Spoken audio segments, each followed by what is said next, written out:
Okay, now we're cooking. Sorry about that. OBS was starting to be a pain in my ass again. Alright, so again, we have racings. Oh, Midnight! I'm sorry, I missed you. Thank you for thank you for following. And I hope you're enjoying yourself. I'm sorry I completely missed your follow, but thank you very much. Alright, so racing's most bizarre accident. So I think this might be interesting. Because I like interesting. And I'm kind of curious what a bizarre accident they're talking about. So let's check this out, and then after this one, we will finish things off with fun. So let's check this out. The invention of the automobile predates the invention of the airplane by just 17 years, which many may find surprising. After all, driving is far more simple than flying, so it stands to reason that we should have figured out one long before the other. But as it turns out, these two things have... Sorry, what, Johnny? Sorry, I don't understand.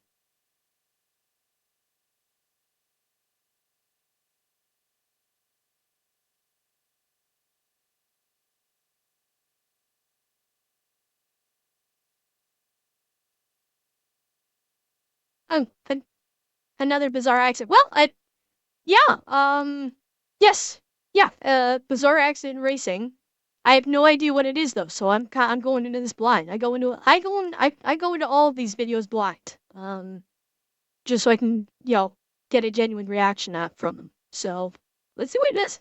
have always been a lot closer than you'd expect. Officially, the first motor vehicle was patented by Carl Benz in 1886. It sold for the equivalent of $5,000 and at a top speed of 10 miles per hour. This Oh, we're humble racing. contraption would usher in the automotive world we know today. And as soon as we had cars, it was only a matter of time before we started racing them. One of the pioneers of motorsport was a man by the name of Wilhelm Bauer, who would test drive vehicles for German automaker DMG. On March 30th, 1900, Bauer was slated to race the company. Okay, correct me if I'm wrong, and I think I may be. His it looks like it.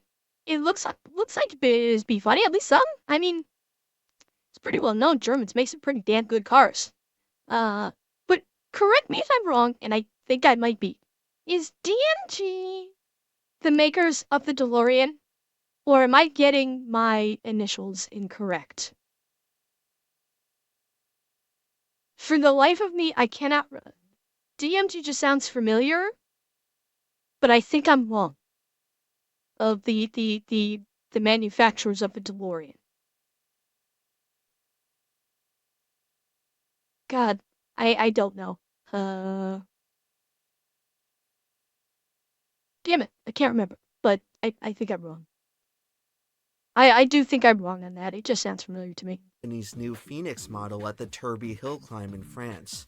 However, in the first corner, he lost control and suffered a fatal accident. By most accounts, Wilhelm Bauer had become the very first death in motorsports. It would be the last time the Phoenix ever raced. However, out of the ashes of the tragedy, DMG executive Emil Jelinek... Thank you, Midnight. Thank you, DMC. Okay, that's where I was getting confused. Thank you, Midnight. That was gonna probably bug me for the next hour until I could try and look it up. And Be Funny, thank you so much for the follow. I hope you're having a good time, and you continue to have a good time as we go through this stuff. would improve upon his initial design. Over the next few months, he oversaw the development of a revolutionary new model. Unlike the horseless carriages that preceded it, this vehicle would be the first to truly resemble the cars of today. During the production process, Jelinek decided to title the model after his 11-year-old daughter. As fate would have it, this unsuspecting girl would forever be intertwined with the longest-running car brand in the world. Her name was Mercedes. In the following years, the new model would dazzle the automotive industry, becoming popular with many of the most powerful people on the planet. Its meteoric success would turn DMG into a commercial juggernaut. In 1926, they would merge with Carl Benz's company to solidify the present-day nomenclature of Mercedes-Benz. By this point, the temperament I had no idea. I had no idea that Mercedes-Benz has such a storied history of being the first automotive manufacturer. I, like probably so many others, think of Ford as being the pioneers of the automotive industry from the beginning. This is fascinating. I knew German cars were like the engineering of German cars was par excellence. I've always known that, but I had no idea that their history that was so premier in the automotive world. This is really interesting stuff. of Germany had changed considerably. The car brand, which had originally shared its name with a Jewish child, would soon become the favorite of one Adolf Hitler. Oh, and she was Jewish. Oh my God. No, I'm I'm I'm learning all the things today, and this is fascinating. I this is really fascinating for me. By the Second World War, Mercedes had to momentarily divert their resources away from car production as their focus shifted from the road Uh-huh. to the skies. Daimler-Benz would be one of several companies commissioned by the Third Reich to construct engines for German fighter jets. Mercedes' horsepower would be instrumental in the Blitzkrieg, which terrorized Europe for more than half a decade. Now, correct me if I'm mistaken if you know, but I believe that BMW symbol and Mercedes symbol. I know BMW's is the symbol is representative of their airplane fighters. That's where they came up with that symbol. Is the tri-points of the Mercedes also symbolic of airplane propellers? Does anybody know if that's the history behind the Mercedes-Benz emblem? That it's airplane propellers or not? I'm not sure. Maybe they'll talk about it, but I definitely get that seal. All of a sudden, what was once a simple luxury car brand had fallen into an insidious fate. To Hey. satisfy the enormous Okay, Twitch and also YouTube, because this is something I'm gonna be posting this on YouTube. This is for historical educational purposes. This is not supporting bad guys. demands of wartime production, the company would resort to using forced labor, much of which came directly from concentration camps. When it was all said and done, the rest of the world had discovered a powerful omen. When Mercedes start flying, it's usually a sign that something has gone seriously wrong. Officially, the Germans surrendered in the May of 1945. However, in many aspects, the war never really ended. It had simply moved to a new battleground. By the 1950s, the Germans and English had taken the fight to the racetrack, and out of all the venues in motorsports, none was more prestigious than Le Mans. Since the birth of auto racing, France's premier endurance event has stood as the ultimate test of man and machine. For 24 hours, competitors must navigate the high-speed circuit, a 24 process made hours? especially Wait, Le Mans is a 24-hour race?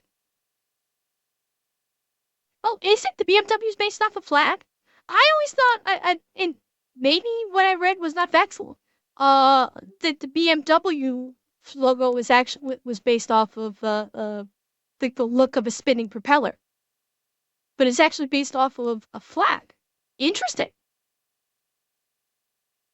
So maybe the Mercedes-Benz one is based off a propeller because you could see the tri-blades of a propeller. I don't know. But I didn't know Le Mans was a 24-hour race. I had no idea it was that kind of an endurance race. I just thought it was just a really famous race. challenging by the 3-mile-long Mulsanne Strait. The section is one of the fastest parts of any course in the world.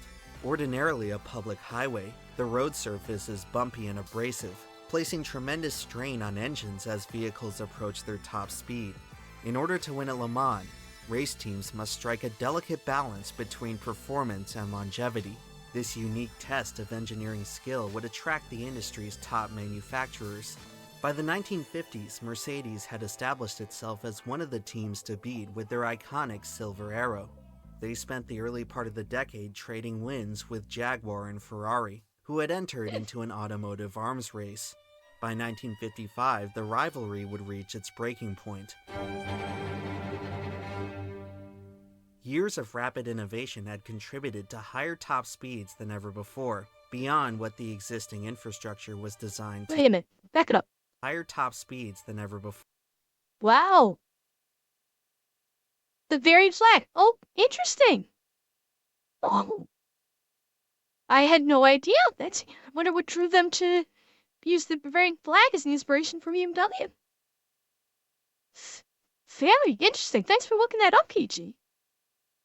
That's really cool. And here's another thing. It's like, I had no idea cars during this time period from 1929 up to 1954 were getting this kind of speed. I did not think cars were getting this kind of speed way back then. I didn't think that, like, that's legitimately impressive. They were able to go 83 miles an hour in 1929 and 118 miles an hour in 1954. That's genuinely impressive. That car manufacturers were able to create engines able to pull that kind of torque and put out that kind of speed. Like 1954, I can kind of see it. I didn't, but I like not 118. I would kind of expect this kind of speed capable in 1954, but not 118. That really speaks to the impressive automotive engineering that they were capable of. Beyond what the existing infrastructure was designed to support. An hour into the race, Jaguar driver Mike Hawthorne set the lap record for the circuit. Just moments later, he would instigate the biggest disaster in racing history. Did you see what the speed was? 122 miles per hour in 1955. Wow. That's impressive. That's really impressive. Because I mean, if you think about race cars today, and think about the amount of engineering that goes into them. And these are race cars that are achieving, top speeds in the 200 plus mark. But think of the level of engineering that's going into them to be able to achieve it. We're talking about, science, the science involved in getting the aerodynamics correctly, the structure, the structure of the chassis and the frame using extremely lightweight materials, the engine engineering needed to put out that kind of torque and to put out that kind of RPMs to achieve that speed now. And we're talking about what? Quick maths. About 70 years ago, we had cars that were able to do 122 miles per hour. That is, for that time, that is so impressive. Because the bodies weren't made of that kind of the construction we see today. These were like steel bodies. These were basically the same, similar cars to what was on the road, maybe split different in the aerodynamics. But the bodies were, the construction, the materials used were the same as the materials used for regular cars. So we're talking about heavy steel construction. And yes, Johnny, I mean, the first V12 was made in 1904. So it's like, you don't think of back then being able to achieve that level of speed. Because it's not simply just making a V12. It's not simply just making an engine with 12 valves. but it's the engineering that went into it to not only have the 12 valves, but to be able to produce the level of torque and the level of RPMs to attain that speed without killing itself, without the engine killing itself. And so it's just the feat of being able to craft, to come up with the design and to understand the physics that needs to go into it in order for that engine to function would be rally suggestions. I'll take a look at it. I'll when I'm looking at videos to look at, I'll take a look at that. Uh, I am working on trying to come up with a Discord where I can have like a little suggestions thing. I'm working on trying to put together the bot so people can suggest videos. I don't really use Discord, so I'm kind of turtle speed making my way through getting that figured out. But eventually I'm gonna come up with a Discord where people can suggest videos that we can watch on stream. Um, it's just I love like seeing how because this, like what we're seeing here with this, the car manufacturer, this is made possible through science, through understanding of physics, of aerodynamics, of engineering, and I love that stuff. I absolutely love that stuff because so many incredible and amazing things are, are possible because of science. And they're just incredibly fascinating subjects that, some of the things you don't even think about where science is involved. And I love that kind of stuff. On the 35th lap, Hawthorne slowed abruptly to begin his pit cycle, forcing Austin Healey driver Lance Macklin to swerve around him. In the commotion, Mercedes driver Pierre Levay collided with Macklin, I'm trying to launching get out his of the way. vehicle airborne at over 120 miles per hour. Okay, hang up. Let me move myself out of the way so you can actually see this craziness. Hang on. Okay. Let me back it up a little bit. To swerve abruptly to begin his Okay. pit cycle, forcing Austin Healey driver Lance Macklin to swerve around him. In the commotion, Mercedes driver Pierre Levay collided with Macklin, launching his vehicle airborne at over 120 miles per hour. Oh, directly Jesus. into the crowd. And just Into like the that, a Mercedes was flying again. Okay. I don't speak German. Anyone in chat? Be funny, I think you said you're German, bros. What does this say? Punch one? Okay. Interesting. Okay. Well, but this is flying into the crowd. That's scary. Okay, let's see where this goes.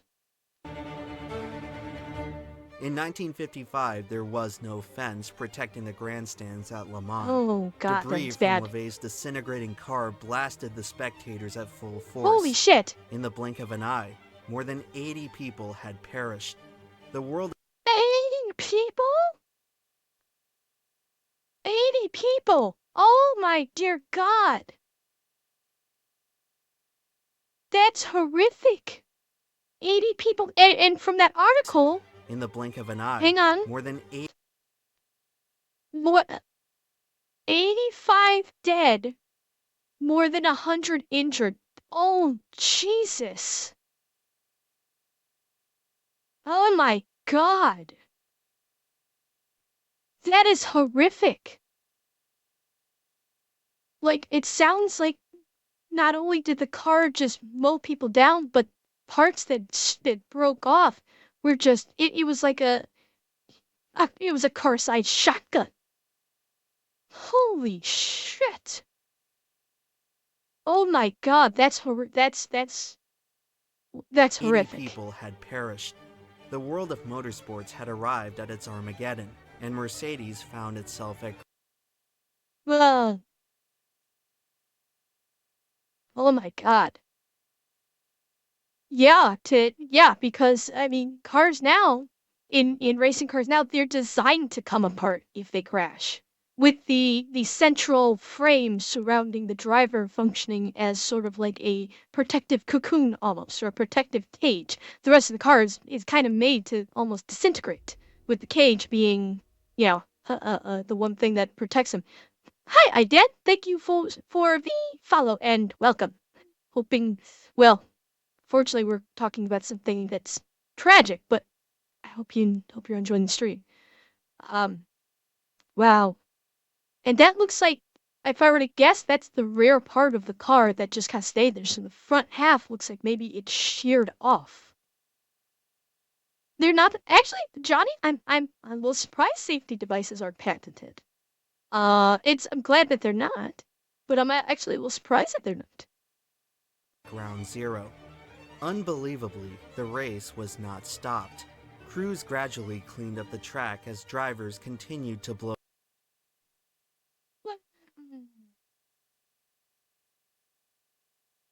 They didn't stop the race when 180 people were dead or injured? Like, that's something I'd expect from today's brain-rotted society. That's not something I would have expected back in 1955. Holy shit! That's, uh... Yay, yay, yay, yay, yay, yay. Blow past at full speed. By now, LeVay's demolished car had burst into flames. The fire department was unable to extinguish the magnesium chassis, which just sat there, burning for hours. Magnesium? Lap after lap, Mercedes' remaining entry had to drive past the hellish remains of its mirror image. It's hard to say when exactly Europe moved on from the Second World War, but it was clear at this point that Germany's greatest manufacturer still had some Yeah, sort of okay. cosmic death. Well, the driver, but what about the 185 people? Plus, possibly. Like, how many people came away? How many people that survived came away with lifelong PTSD from that? I mean, how many of them had trouble even looking at a car ever again after that happened? Debt to pay. As night fell, Mercedes had taken the lead, and the gruesome details of the tragedy began to emerge. After hours of witnessing the same unnerving display, the team had seen enough. When the clock struck midnight, the race director decided not to tempt fate any further. Mercedes withdrew from the race, just 12 hours from victory. The decision effectively handed the win to Jaguar, Wait, as Mike Hawthorne, the driver, wait, did I miss something as to why they pulled out? Hang the on. lead, and the gruesome details of the tragedy began to emerge. After hours of witnessing the same unnerving display, the team had seen enough. When the clock struck midnight, the race director decided not to tempt fate any further. Mercedes withdrew from the race. Tempt fate. Am I missing? Did I miss something here? It's not like there was a failure of the car. This was a crash. One car pulled in front of the other one, struck the Mercedes, which sent it airborne. This wasn't a failure on the part of the car. This was driver error. So, what does he mean by tempting fate? I don't understand what he means by tempting fate. Unless unless the remaining driver was driving like a complete maniac, what fate was he tempting? I really don't understand that decision. I don't understand what their head was at. Unless they were thinking that it would be bad press, which may be the reason.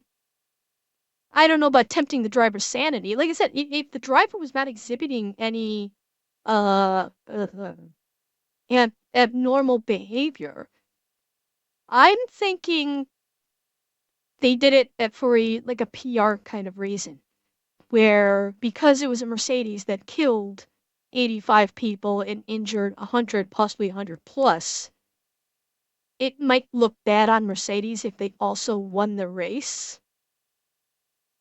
It feels like that might be a reason that they did it for PR reasons rather than tempting fate with mechanical. That may be what he's referring to by they didn't want to tempt fate because their name has been plastered in the papers saying that their car has injured or killed a lot of people. So it feels like that might be the reason. Just 12 hours from victory. The decision effectively handed the win to Jaguar, as Mike Hawthorne Creegee, that was a Mercedes vehicle. It was a Mercedes vehicle that crashed. The driver died, and the crash itself killed 85 and injured 100. the driver who started this whole chain of events, hoisted the trophy the next afternoon. The aftermath that followed would not be so Oh, so the driver who won was the individual who caused the wreck. Oh shit, that's insult to injury. Wow. joyous. The tragedy prompted an immediate ban on motorsports across most of Europe, some of which remained in place until just 2 years ago. To this day, auto racing has never seen another disaster like it. Following months of government investigation, no one in particular could be found at fault. Hoping to appease whatever vengeful spirit they had angered, Mercedes would not return to Le Mans for the foreseeable future.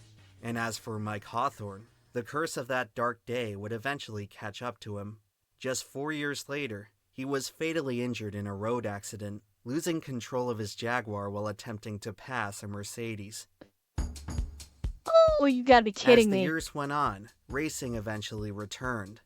Wait, did I see what I think I saw there? Hang on. Losing control of his Jaguar. Hawthorne had overtaken his Mercedes with a wave and a charming smile. So, okay. So Hawthorne, just like on the track, he died like he raced, driving, recklessly. Because it says that, I'm kind of covering up here, but it says they heard racing driver Rob Walker describe how Hawthorne had overtaken his Mercedes with a wave and a charming smile a few seconds before his death. So he was passing someone and looking over and smiling at him, and crashed. Yeah, that's karma. That's karma right there. While attempting to pass a Mercedes. As the years went on, racing eventually returned. Le Mans received some much-needed safety improvements, and the I would cars hope that so. raced there went from looking like this to this. As our Yep. understanding of aerodynamics improved, the speeds crept higher and higher. All the while, Mercedes watched have no from the kidding. sidelines. They saw numerous racing dynasties come and go, from Ferrari to Ford to the most dominant of all, Porsche. Maybe it was all that glory from a national rival that enticed them to get back into the fight. Maybe it was a new generation of leadership who had forgotten the superstition of the past. Either More way, likely that. Mercedes decided the time had come to return to Le Mans. They just couldn't stay away. This time, however, they didn't go in alone. Before committing to a full factory team, they would have to completely rebuild their in-house racing program. In the meantime, they partnered with Swiss constructor Sauber, who would compete under the Mercedes banner. Their new model, the C8, was set to make its gallant debut at the 1985 running of Le Mans. Unfortunately, the new program got off to a rather inauspicious start. Oh, shit. Oh, shit. Okay, someone translate. Could someone translate for me? Punch 2. Oh, okay. Then obviously the next one's gonna be punch 2 or hit 2 or 3. 30 years later, and nothing had changed. The moment Mercedes returned to Le Mans, they were once again sent airborne. Although this time, the circumstances of the incident were quite different. The front Okay. end gets light, and over 140, and wants to lift off and fly to Hawaii.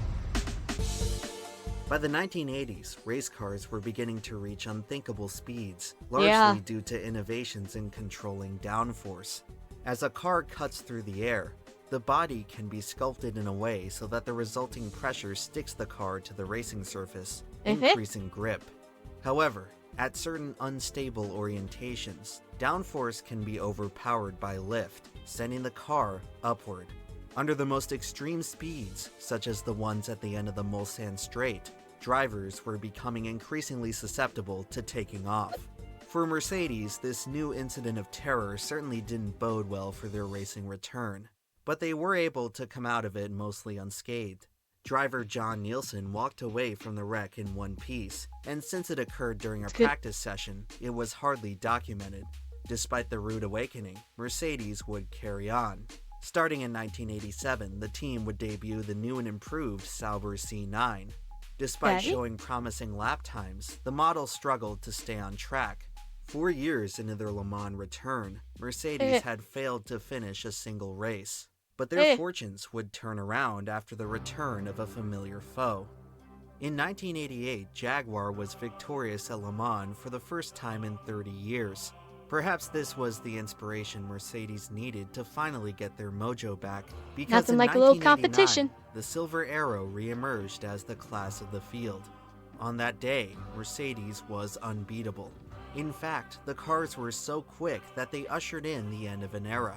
During qualifying, the Sauber C9 went just shy of 250 miles per hour on the Mulsanne Strait.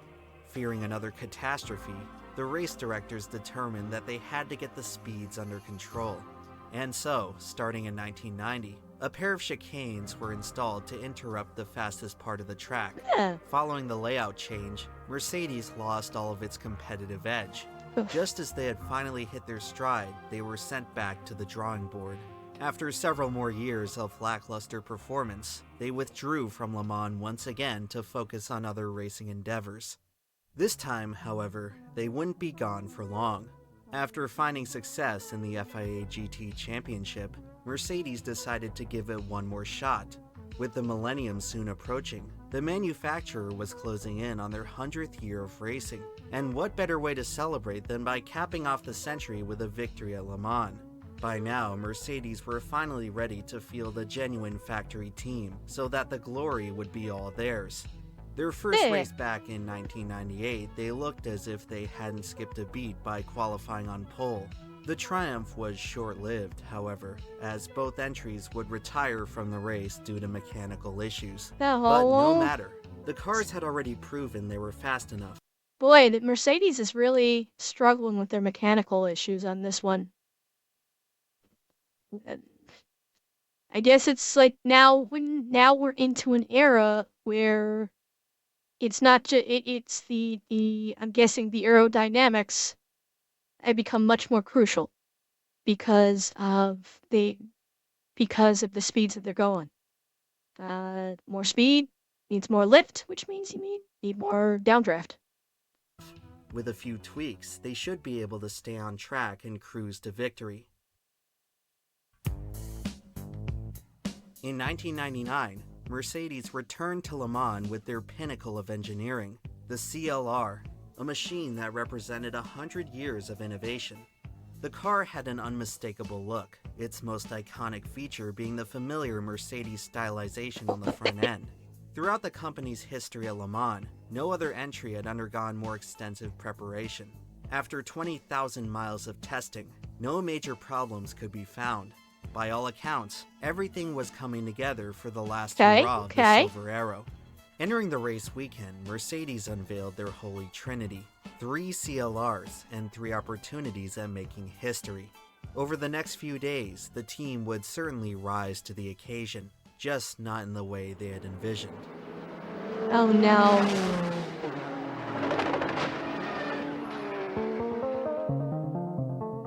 The first sign of trouble appeared during qualifying, when the number 4 entry wound up totaled on the Indianapolis Straight. Driver Mark Webber was hospitalized, where he was treated for minor injuries. As reports of the accident emerged, it was revealed that Mercedes had once again gone airborne. Since the wreck occurred at an unpopulated part of the track, no footage was captured. For the time being, the reason for the mishap could not be determined. Was it just a freak accident, or possibly something more? Despite the ominous turn of events, Mercedes would not be discouraged. Later in the day, they announced that they would not only remain in the race, but that the number 4 CLR would be rebuilt in time for the main event on Saturday. Less than 48 hours after checking out of the hospital, Mark Webber was back behind the wheel. The team had worked around the clock to get the car ready just in time for the final practice session on Saturday morning. I mean, if the engine wasn't, if the engine wasn't in too bad shape and it was mostly body issue, I guess it's doable because this is, these bodies are made to crumple. So I imagine it probably wasn't too difficult to get a fresh body onto it.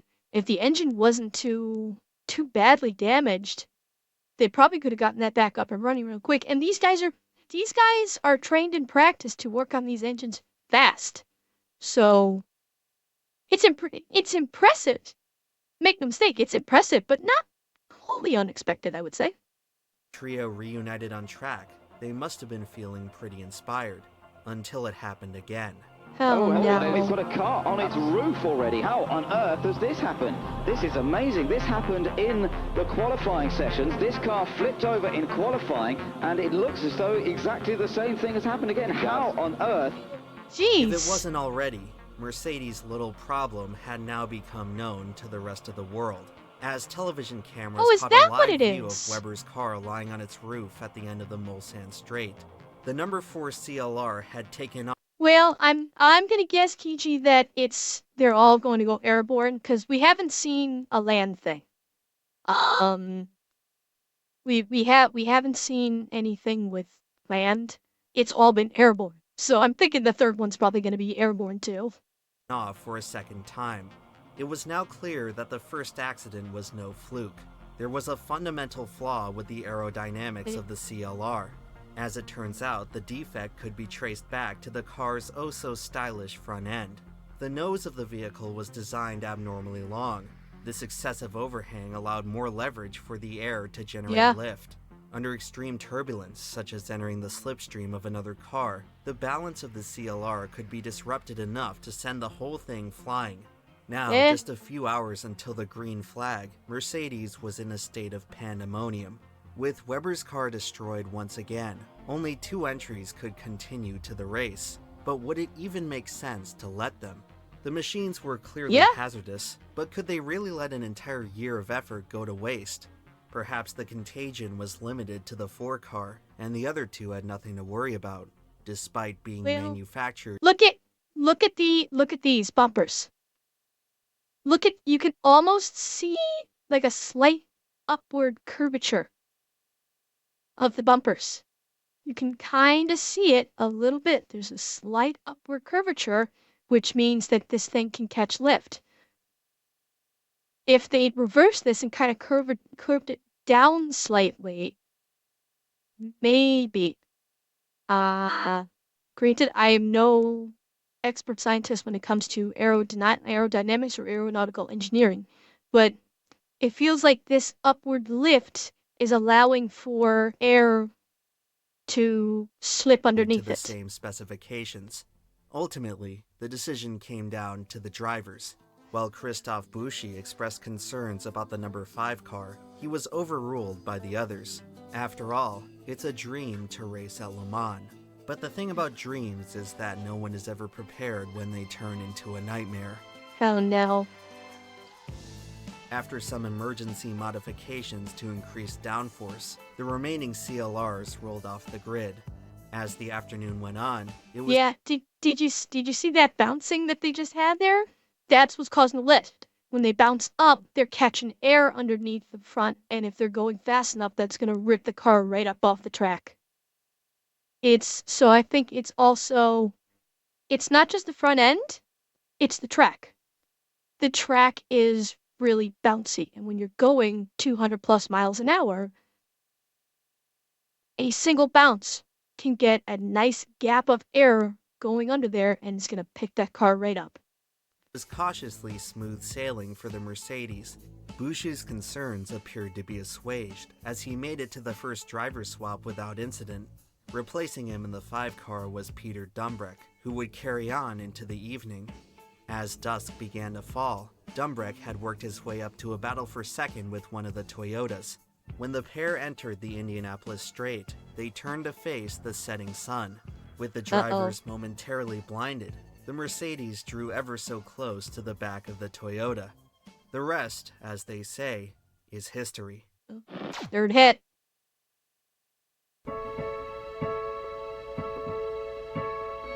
The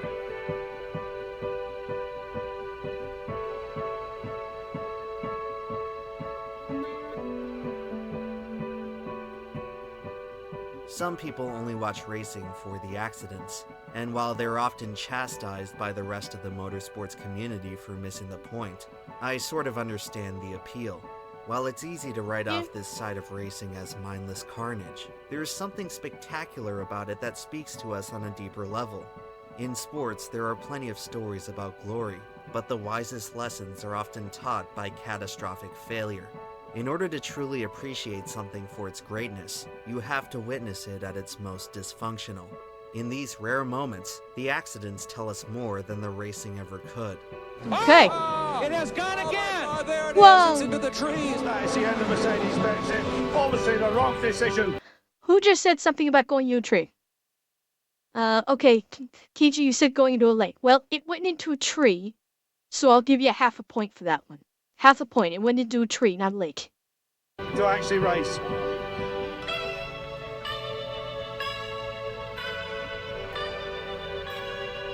Okay, thank God he was unharmed. Thank God.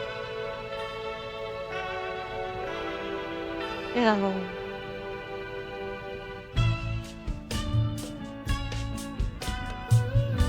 Yeah. Oh, that's such a shame.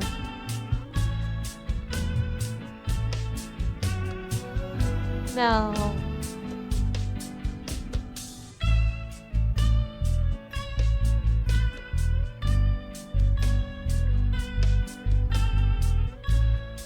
Same thing, tree or lake. Well, we got the land part of the 3 points. So we did get the air and the land part.